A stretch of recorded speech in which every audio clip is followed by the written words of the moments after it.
যুদ্ধবিধ্বস্ত লেবানন থেকে ১১তম ধাপে দেশে ফিরছেন আরও ৫৭ বাংলাদেশি। শুক্রবার রাতে ঢাকার শাহজালাল আন্তর্জাতিক বিমানবন্দরে অবতরণ করবে তাদের বহনকারী ফ্লাইট। বৈরুতের বাংলাদেশ দূতাবাসের ব্যবস্থাপনায় নিজ দেশে ফিরছেন তারা।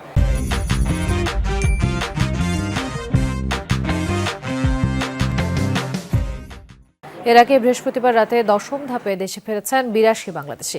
কয়েক দফায় এ পর্যন্ত এসেছেন অন্তত ৬৯৮ প্রবাসী। লেবাননে চলমান ইসরায়েলি আগ্রাসনের বিপরীতে নাগরিকদের দেশে ফিরিয়ে আনার উদ্যোগ নেয় বাংলাদেশ সরকার, যে কার্যক্রমে এখন পর্যন্ত নিবন্ধন করেছেন লেবাননের প্রায় ১,৮০০ বাংলাদেশি।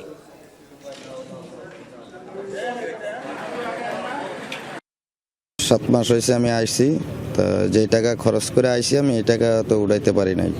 7 মাস আইয়া ৩-৪ মাসের মতো কাজ করছি, এখন আবার দেশে চলে যাইতে হইতেছে। স্পিনিসে কাজ করতাম। শুক্রবারে ৬টার দিকে বোমা হামলা হয়েছিল, আমি খুব ভয় পাইছি, এই কারণে দেশে চলে যাব।